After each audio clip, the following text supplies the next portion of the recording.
Good to have you with us. The realestateexperts.com real estate show. My name is Brian Crabtree. As usual, Saturdays 9 o'clock on AM 920 The Answer, and Sundays at 10 on Biz 1190, and then online 24/7. The highlights of this program at the realestateexperts.com blog page. One of the things that we are going to start seeing as the season heats up, I'd say week, 2-3 weeks, somewhere in that range, we'll start to see more inventory coming on the market, more buyers entering the market, trying to get something done the early part of the summer in terms of a purchase. And then, of course, sellers who are going to be moving for one reason or the other want to kind of get that done, enjoy their summer, especially if they have kids, because they may want to go on some vacations, camp, and be settled by the time the next school year starts. So most people get fired up the first week of April, but you start to see a pretty good onslaught of this in mid to late March. It's been really slow the last week of February, maybe from mid-February until now at least. We've seen some activity in the market, but pretty slow. The first 6 weeks of the year were really quite impressive in terms of what was going on. And part of the slowness right now is that we borrowed some transactions from the spring and early summer and pushed them into the middle of the winter, which is not normal for Metro Atlanta, because we saw a dip in interest rates in mid-December due to some economic threats and some political circumstances. And so a lot of people that were going to buy later bought early, and some sellers did really well for that. As the season heats up, I expect there to continue to be an equilibrium, and the better houses will sell really well, and prices will be stable. And then I think by the time we get to July, we're going to start to see a softness that is building upon a little bit of weakness that's already there. A little bit of weakness. We had a lot of weakness in the last half of last year, 2018. And we seem to kind of evaporate that due to this interest rate decline, which was unexpected. And it created some buyers for now that maybe we're going to pay for that mid-year when those buyers that would have bought later have already bought.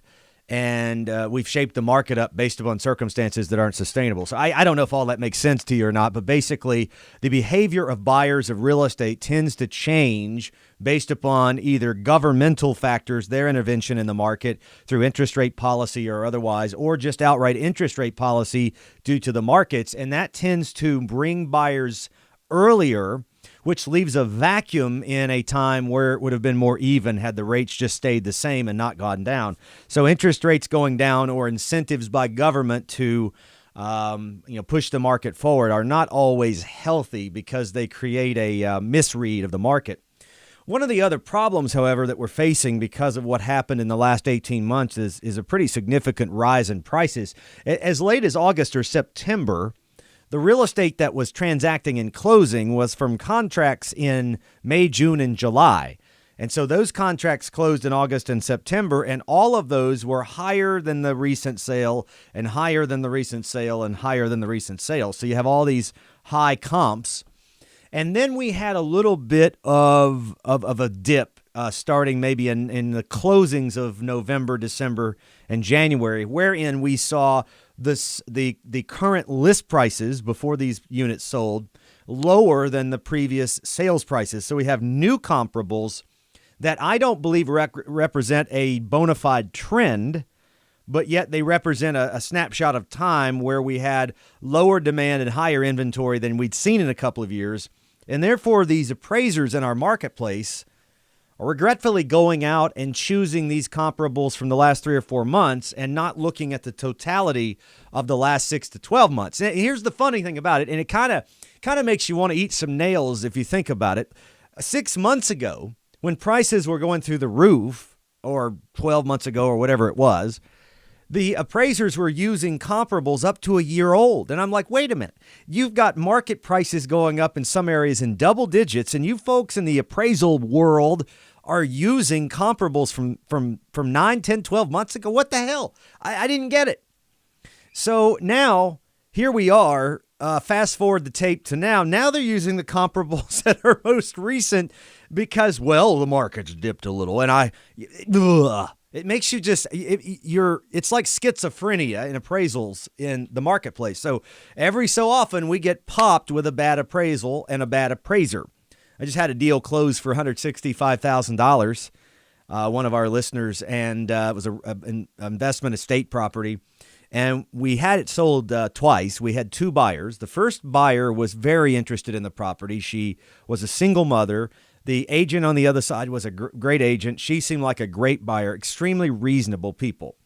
And their bank/appraisal came in at $150,000. And I just basically laughed the appraiser off the earth. I just thought, you are the biggest buffoon in the appraisal world that I've come across in the last 12 months anyway. They show up every now and then, and it's like whack-a-mole. You have to hit them in the head. So anyway, that deal didn't work. So I told the seller, if at my house, I'd just do a release of contract and say, we really want to sell you the house. We like you, but we're not giving up $15,000 for that. So we then sell it to another buyer. Of course, we're stuck with this stupid FHA appraisal that is no good for 6 months because anything with the government is a big fat mess. And then we can't sell it to an FHA buyer, which for that price point's half the market, but we sell it to a conventional buyer. Deal goes pretty smoothly. Appraisal comes in. It's $165,000. We close it. Everything's glorious. It's all done. Finished it up last week. The moral of that story is that that's one of the things that we have a hard time explaining to sellers in the context of so many different things about their personal situation in selling a home that we do. At least I do. I can't say we as agents, but I do that. My wife does that, which is help them make a business decision that's based upon reality, likelihoods, and basically, percentage of likelihood, if you will, because we looked at that situation and said, if half the market's FHA, we've lost that person. We might get a couple, $3,000-$4,000 less because of the fact that we can't take FHA, and FHA buyers tend to pay a little more, even though the loans are a pain in the butt. But then, we got lucky, I guess, or I did a good job, or both. Maybe it's both, and we got the full price back again. And the thing is that we helped the seller calculate that business decision. By the time she was done the second round, because you have 2 appraisals, 2 inspections, 5 negotiations per deal. So that's 10 negotiations she's been through. You're about ready to slit your wrists, even if your agent's the best in the world, which I think I'm one of the best. And by the end of the deal, she's frustrated, but she got $15,000 more. So the end result is that's a whole lot better to waste a couple of months and make $15,000 more versus maybe $1,000, $1,500 in interest she paid to hang on to it at that point. So we help people make those decisions based upon what we think's going to happen. And that requires the agent to be really engaged. Most people in this business just try to pressure you down. I'm dealing with one now that's in the throes of it. Well, it didn't appraise, so we think you ought to just drop the price, and we ought to keep all these concessions and all this other garbage we've put into the price the same. No, I don't think so. You and your buyer and me and the seller were perfectly happy the day before this jackass appraiser came in here and put a lowball value on it, missing the most relevant comps that have sold in the last few months.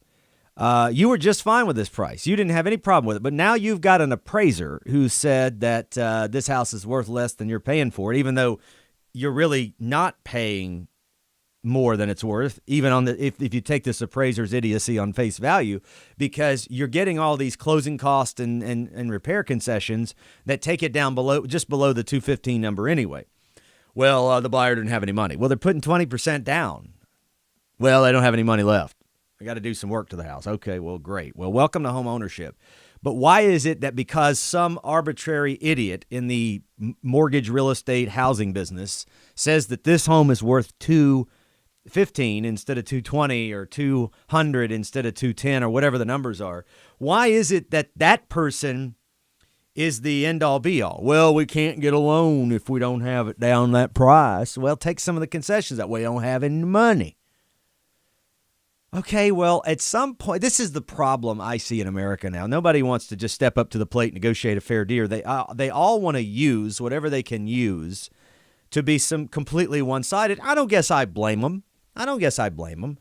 But at the end of the day, it's so frustrating because you got a seller who won't bend, a buyer who won't bend, and you got a deal that's a few $1,000s apart, and you've got a buyer that's already invested all this money into it, and they're dumb enough, having spent probably $2,000 into this deal now, inspection, appraisal, loan application fees, probably have spent some money here and there setting up some deposits to move.